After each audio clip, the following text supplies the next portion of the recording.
राजस्थान चतुर्थ श्रेणी कर्मचारी सीधी भर्ती परीक्षा में आपके 9 मंडल पर डॉक्यूमेंट्स वेरिफिकेशन होने वाला है। तो 9 मंडलों में से 3 मंडलों के ऊपर मैं आपको बता देता हूँ कि कहाँ पर आपका डॉक्यूमेंट्स वेरिफिकेशन होगा। जैसे ही कोई और अपडेट आएगा तो वो सूचना भी आपको बता दी जाएगी। तो यहाँ पर आप देखिए, आपका जो अजमेर मंडल है, ठीक है, नहीं, अजमेर जो मुख्यालय है उस पर डॉक्यूमेंट्स वेरिफिकेशन का कार्य है, वो यहाँ पर तोपदड़ा स्थित महात्मा गांधी स्कूल में प्रक्रिया है, वो 9 मार्च से शुरू होगी। जैसा कि आपको पता है 9 मार्च से लेकर 15-16 अप्रैल तक आपके डॉक्यूमेंट्स वेरिफिकेशन का कार्य चलने वाला है। तो 9 मार्च से अजमेर में जो डॉक्यूमेंट्स वेरिफिकेशन का कार्य होगा, यहाँ पर 20,000 से अधिक अभ्यर्थी हैं, उनका डॉक्यूमेंट्स वेरिफिकेशन का कार्य अजमेर में होगा। तो तोपदड़ा स्थित महात्मा गांधी स्कूल में प्रक्रिया होगी। 30 दल बनाए गए हैं। आप साफ सफाई का जो कार्य है वो यहाँ पर देख सकते हैं, किस तरीके से कर्मचारी है वो आपके बैठने के लिए उचित वातावरण, उचित जो परिसर है उसकी साफ सफाई है वो की जा रही है। जैसे ही आप डॉक्यूमेंट्स वेरिफिकेशन करवाने जाओगे तो आप इन पेड़ों की छांव में आराम से बैठ सकते हो, ठीक है, क्योंकि टाइम पास भी तो आपको करना है, फिर कैसे करोगे। तो ये जो अपडेट है वो आपके लिए, जो भी भाई बंधु अजमेर में डॉक्यूमेंट्स वेरिफिकेशन करवाने के लिए जाओगे उनके लिए ये खबर है। अब अजमेर में किन किन का डॉक्यूमेंट्स वेरिफिकेशन होगा उसके लिए मैं आपको एक अलग से वीडियो प्रोवाइड करवा रखा हूँ, जिसमें कौन से जिले का डॉक्यूमेंट्स वेरिफिकेशन कहाँ पर होगा उसके बारे में अपन ने उस वीडियो में बात की थी। तो आपने नहीं देखा है वो वीडियो तो आप वो देख लेना। आपका डॉक्यूमेंट्स है अजमेर में तो वो यहाँ पर होने वाला है। उसके बाद में अपन बात करते हैं जयपुर। जयपुर में आपका जो डॉक्यूमेंट्स वेरिफिकेशन का कार्य है वो कहाँ पर होगा। अब जयपुर में कौन कौन से जिले आएंगे वो आप देख लेना। उनका जो डॉक्यूमेंट्स वेरिफिकेशन है वो जयपुर में मालवीय नगर में होगा। महात्मा गांधी राजकीय विद्यालय मालवीय नगर जयपुर। तो यहाँ पर जयपुर मंडल के जितने भी अभ्यर्थी हैं उनका डॉक्यूमेंट्स वेरिफिकेशन का कार्य वो शुरू हो जाएगा और पहला चरण है वो 9 मार्च 2026 से ही शुरू होगा, ठीक है। तो ये आप देख लेना, जयपुर में यहाँ पर होगा। उसके बाद में आपका जो बीकानेर है, बीकानेर, बीकानेर में आपका जो डॉक्यूमेंट्स वेरिफिकेशन का कार्य कहाँ पर होगा, तो आपका देखिए कार्यालय संयुक्त निदेशक स्कूल शिक्षा बीकानेर संभाग। काफी अभ्यर्थियों का लगातार कमेंट आ रहा था कि हमारे सर जो है मूल निवास है, आधार कार्ड है, उसमें कई प्रकार की दिक्कत हो गई थी। जैसे एक बच्चा है, ये कौन है, कोमल चौहान, सर मेरे आधार कार्ड में पापा का नाम विजय सिंह है, बट बाकी सारे डॉक्यूमेंट्स में उनका नाम विजय चौहान है। सर कोई प्रॉब्लम तो नहीं होगी, आधार कार्ड में पापा का नाम विजय सिंह है, बाकी सारे डॉक्यूमेंट्स में विजय सिंह चौहान है, तो आप विजय सिंह चौहान करवा लीजिए आधार कार्ड में, कहाँ दिक्कत है, ठीक है।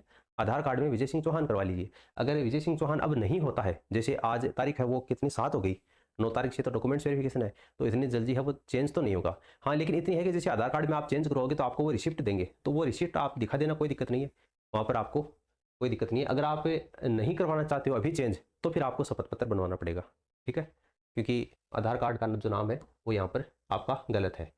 फिर देखिए सर मेरे एप्लीकेशन फॉर्म में बीएसटीसी का डिप्लोमा नहीं लगाया था और स्क्रूटनी फॉर्म में बीएसटीसी का डिप्लोमा लगा दिया, इससे कोई परेशानी तो नहीं होगी। देखो परेशानी तो कोई नहीं है, लेकिन ये बीएसटीसी का डिप्लोमा और ये कॉलेज की, पीजी की, आरएससीआईटी का ये क्यों लगाते हो, मेरे को ये बात समझ नहीं आती। जब 10वीं पास वैकेंसी है तो बोर्ड है वो 10वीं पास वालों को ही प्राथमिकता देता है। आपके मन में अगर ये वहम है कि अपन जितनी ज़्यादा डिग्री लगाएंगे उतना जल्दी हमारा सिलेक्शन होने का चांसेस है, तो ये आपका भ्रम है, इसके अलावा और कुछ नहीं है। अगर 10वीं पास वैकेंसी है तो वहाँ पर 10वीं पास लगा दोगे ना तो बहुत है। आलोक राज ने खुद कहा था कि जिन भी अभ्यर्थियों ने 10वीं पास का डाटा लगाया है उनको प्राथमिकता दी जाएगी। इसका मतलब क्या है, इसका मतलब ये है कि जो हायर एजुकेशन वाले हैं उनको इस चतुर्थ श्रेणी में आने की आवश्यकता कहाँ है।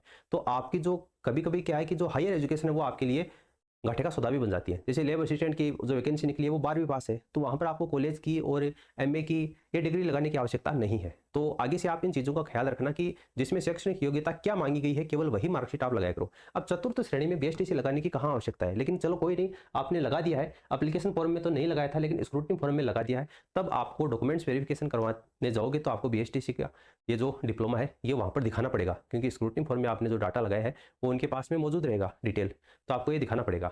फिर देखिए इनकम सर्टिफिकेट बनवाना पड़ेगा क्या, स्क्रूटनी फॉर्म में तो मांगा ही नहीं था और नहीं बनवाया। देखिए आय प्रमाण पत्र का ऐसा है, जैसे आपने एप्लीकेशन फॉर्म भरा था उस समय एक आपका कॉलम आया था कि आप आय में छूट चाहते हैं क्या। अगर आपकी जो आय है वो 2.5 लाख रुपए से कम है, तब आपने अगर वहां पर यस किया था, अगर आपने वहां पर यस किया था तब आपको आय प्रमाण पत्र बनवाना है, क्योंकि छूट का आपको वहां पर प्रमाण पत्र देना पड़ेगा। अगर आपने वहां पर नो किया था तब आपको आय प्रमाण पत्र बनाने की आवश्यकता नहीं है, क्योंकि आपने पहले ही वहां पर नो कर दिया था, ठीक है। तो अगर आपने एप्लीकेशन फॉर्म भरते समय यहाँ पर यस किया था तब आपको आय प्रमाण पत्र बनवाना है, वरना ये अनिवार्य नहीं है। इसके अलावा सर आरएससीआईटी, अच्छा ये आरईसीआईटी, मैं समझ गया कि आरएससीआईटी करना चाहता है। जो डिप्लोमा था वो एप्लीकेशन फॉर्म में तो अप्लाई नहीं किया था बट स्क्रूटनी फॉर्म में भरते टाइम अपलोड कर दिया, कोई दिक्कत तो नहीं होगी, डॉक्यूमेंट्स कोई दिक्कत नहीं है। डॉक्यूमेंट्स वेरिफिकेशन करवाने जाओ तो आरएससीआईटी का डिप्लोमा आप साथ लेकर चले जाना, ठीक है। एप्लीकेशन फॉर्म में तो नहीं लगाया लेकिन आपने स्क्रूटनी फॉर्म में लगा दिया तो आपको लेकर जाना पड़ेगा। इसके बाद में सर आपने तो बताया था कि मूल निवास में एफिडेविट लगाना पड़ेगा, अगर पुराना है तो। मेरा 4 साल पुराना है और नया भी बनवा लिया, प्लीज रिप्लाई। अगर आपके पास में पुराना है तब तो आपको एफिडेविट बनवाने की आवश्यकता नहीं है। पुराना और नया दोनों लेकर चले जाना। लेकिन आपके पास में केवल नया है, पुराना नहीं है। पुराने का मतलब यह है कि जैसे आवेदन की अंतिम तिथि से पहले का नहीं है, तब आपको शपथ पत्र बनवाना पड़ता है, क्योंकि वहां पर साफ तौर से विज्ञप्ति में लिखा गया है कि मूल निवास है, जाति प्रमाण पत्र है, ये आवेदन की अंतिम तिथि से पहले की बनी हुई होनी चाहिए। तो अगर पहले का बना हुआ है लेकिन वो ज़्यादा पुराना है, तब आप नया बनवा लेना। और नया बनवा लिया है, पुराना आपके पास में है, तब आपको दोनों लेकर जाने हैं। वहां पर आपको एफिडेविट की आवश्यकता नहीं है। लेकिन पुराना आपके पास में है नहीं और आपने आवेदन की अंतिम तिथि के बाद में बनवाया है, तब आपको एफिडेविट है वो लगाना पड़ेगा। ठीक है। अगर आपके पास में पहले से है पुराना, नया बनवा लिया है, तो एफिडेविट की आवश्यकता नहीं है। हेलो सर, स्कूल अंतिम शिक्षण संस्थान चरित्र प्रमाण पत्र, अच्छा ये जो सीसी की बात हो रही है, वहां पर गलती से मोहर है वो उल्टी लगाई है, तो क्या शपथ पत्र लगाना पड़ेगा? देखो कोई दिक्कत नहीं है, मोहर आपने लगा दी, आपने वहां पर संस्था प्रधान की साइन किए हुए है तो चल जाएगा, है ना। वहां मोहर नहीं लगी हुई थी, साइन नहीं किए हुए थे, तब दिक्कत है। उल्टी लग गई तो कोई दिक्कत नहीं है, इसके लिए आपको परेशान होने की आवश्यकता नहीं है। शपथ पत्र के बिना भी आपका काम हो चल जाएगा। ओरिजिनल लेकर आप चले जाना, वहां पर दिखा देना। लेकिन ये जो अंतिम संस्थान वाला है, इसकी आपको फोटोकॉपी जमा करवानी है। ये ओरिजिनल जमा मत करवा देना वहां पर, क्योंकि ये एक ही बार बनता है, बार बार नहीं बनता है। ठीक है। ये कितना भी पुराना हो चल जाएगा, 6 महीने की इसमें बाउंडेशन नहीं है। तो इसकी आप फोटोकॉपी लेकर जाना, फोटोकॉपी वहां पर जमा करवानी है। लेकिन वो कहेंगे ओरिजिनल दिखाओ, तब आप ओरिजिनल दिखा देना। ठीक है। इसके लिए आपको शपथ पत्र बनाने की आवश्यकता नहीं है। लेकिन दो गजेटेड ऑफिसर के द्वारा आपने दो चरित्र प्रमाण पत्र बनवाए हैं, वो वहां पर ओरिजिनल जमा होंगे। ठीक है। फोटोकॉपी भी आप ले जाना, लेकिन वो ओरिजिनल वहां पर जमा होंगे। ये इसकी फोटोकॉपी जमा होगी। सर मेरा मूल निवास फॉर्म भरने के बाद की डेट का है, तो क्या वो चल जाएगा? चल जाएगा, कोई दिक्कत नहीं है, लेकिन आपको शपथ पत्र बनवाना पड़ेगा। ठीक है। क्योंकि पहले का आपके पास में नहीं है। मूल निवास है वो फॉर्म भरने के बाद की डेट का है। अगर पहले का बना हुआ है, तब पहले वाला और नया वाला ले जाना, आपको शपथ पत्र नहीं बनाना पड़ेगा। लेकिन पहले का नहीं है, बाद में ही केवल आपने बनाया है, तब आपको यहाँ पर शपथ पत्र बनवाना पड़ेगा। सर मेरे 10वीं की मार्कशीट में मेरे पिताजी का नाम है, वो क्या है, मांगीलाल है, और 12वीं की मार्कशीट में मांगीलाल बावरी है। और मैंने जो भी डॉक्यूमेंट्स बनवाए हैं, स्टाम्प पेपर चरित्र आदि, सभी में मांगीलाल बावरी ही लिखा गया है। तो अब क्या करना होगा? देखो 10वीं की मार्कशीट में जो नाम होता है ना, वही नाम मान्य होता है। 10वीं की मार्कशीट और कोई काम नहीं आती है। आपकी डेट ऑफ बर्थ है, आपका नाम है, पिताजी का नाम है, ये देखने के ही काम आती है। जब आप 10वीं कक्षा में पढ़ रहे थे, तब आपको बहुत सारा प्रेशर डाला गया था कि 10वीं पास कर लो, उसके बाद में मजे मजे। 12वीं में है तो 12वीं पास कर लो, उसके बाद में मजे मजे, है ना।